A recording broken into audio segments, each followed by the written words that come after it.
왕 대신 예수님은 제자들이 예수님께 대한 충성 때문에 직면하게 될 어려움을 온전히 대비하기 원하셨습니다.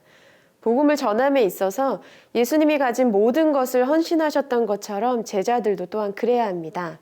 예수님은 예수님을 따르는 자에게 번영과 축복이라는 쉬운 방법을 제시하지 않으십니다. 대신 예수님이 받으신 조롱과 반대와 힘겨운 시간을 공유해야 함을 말씀하고 계십니다.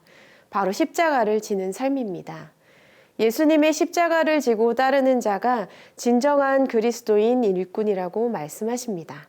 오늘 본문에서는 부당하게 당하는 고난 가운데 인내할 수 있는지, 반대에 직면할 용기가 있는지, 제자들에게 요구되는 헌신뿐만 아니라 예수님의 제자들을 맞이하는 자에게 주어지는 상급에 대해서도 함께 살펴보도록 하겠습니다.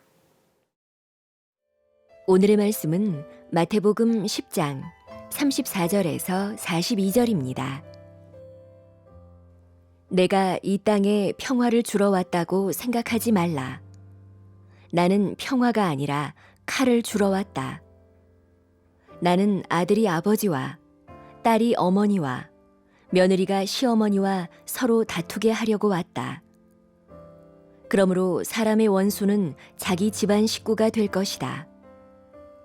누구든지 나보다 자기 부모를 더 사랑하는 사람은 내게 합당하지 않다. 나보다 자기 아들, 딸을 더 사랑하는 사람도 내게 합당하지 않다. 또 누구든지 자기 십자가를 지지 않고 나를 따르는 사람도 내게 합당하지 않다. 자기 목숨을 얻으려는 사람은 그 목숨을 잃을 것이요. 나를 위해 자기 목숨을 잃는 사람은 그 목숨을 얻을 것이다. 너희를 영접하는 사람은 나를 영접하는 것이고 나를 영접하는 사람은 나 보내신 분을 영접하는 것이다. 누구든지 예언자를 예언자로 여겨 영접하는 사람은 예언자의 상을 받을 것이고 누구든지 의인을 의인으로 여겨 영접하는 사람은 의인의 상을 받을 것이다. 내가 진실로 너희에게 말한다. 누구든지 내 제자라는 이유로 이 작은 사람들 중 하나에게 냉수 한 그릇이라도 주는 사람은 반드시 그 상을 놓치지 않을 것이다. 34절의 말씀을 함께 보겠습니다. 내가 이 땅에 평화를 주러 왔다고 생각하지 말라. 나는 평화가 아니라 칼을 주러 왔다. 아멘. 예수님께서는 지난 1월 20일 큐티 본문인 마태복음 5장 9절에서 화평케 하는 자가 복이 있다고 선포하셨습니다.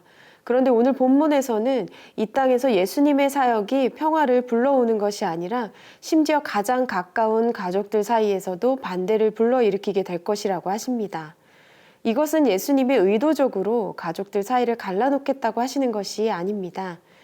예수님에 대한 충성으로 인해 어떤 제자들은 믿지 않는 가족들에 의해 미움을 받게 될 것이라는 의미입니다.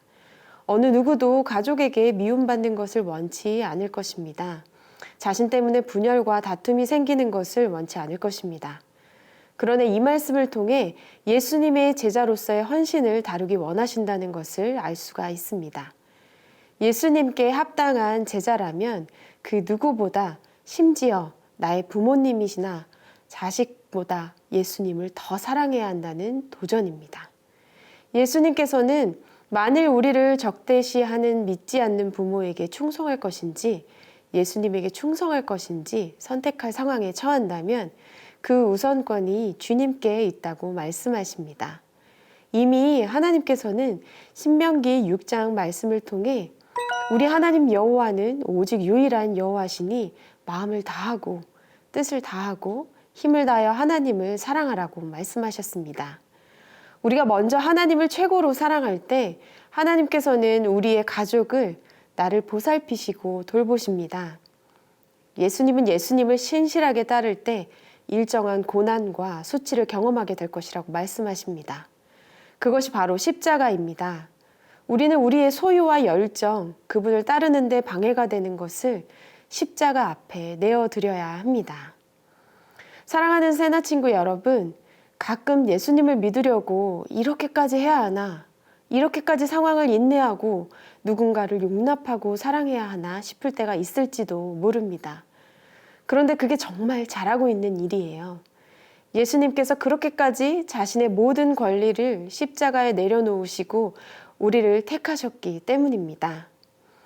그러나 예수님의 제자가 된다는 건 하나님의 영광에 참여하는 것뿐만 아니라 세상살이 가운데 존재하는 내가 택할 수 있었던 것, 내가 얻고자 했던 것들을 이름으로써 하나님의 목표와 기쁨이라는 가치를 또한 발견하게 되는 것임을 기억하길 바랍니다.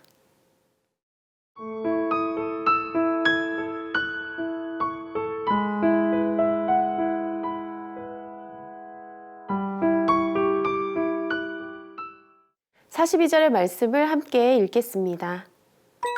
내가 진실로 너희에게 말한다.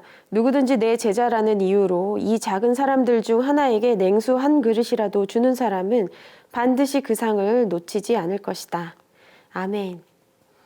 예수님께서는 제자들이 성과 마을을 순례할 때 그들을 맞이하는 집주인은 상 받을 것임을 분명히 하십니다. 사도는 예수님의 뜻에 합당하게 행동한다면 자기가 대신하는 분과 똑같은 대접을 받아야 합니다. 자신이 대신하는 분과 똑같은 권세를 가지고 그분과 동일한 메시지를 전달합니다. 예수님께서는 12 제자들을 사도로 보내셨습니다. 그러므로 그들을 맞이하는 사람들의 반응은 그들이 대신하고 있는 주님께 대한 반응이었습니다.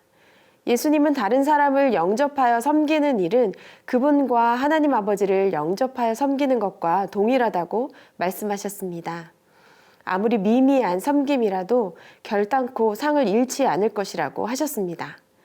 사랑하는 세나 친구 여러분, 여러분이 섬기고 있는 누군가가 있다면 그 사람은 하나님께서 매우 귀하게 여기는 사람이에요.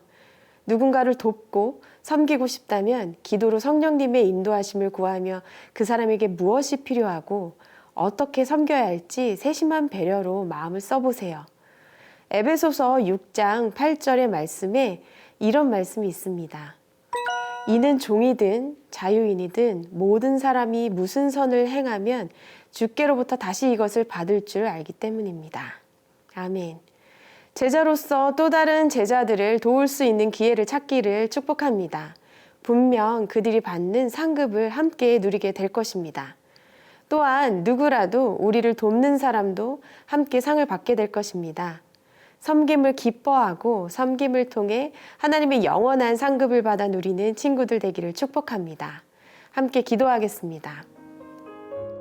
사랑의 하나님, 우리가 주님을 따를 때 십자가를 따라 주님께 순종하게 하여 주시옵소서. 뿐만 아니라 그 십자가를 따르는 삶 가운데 하나님 돕는 것을 통하여 섬김을 통하여 주님께서 분명히 상급을 주신다고 말씀하셨습니다. 그 말씀 따라 사는 우리 모든 친구들 될 수 있도록 주님 동행하여 주시옵소서. 예수님의 이름으로 기도합니다. 아멘.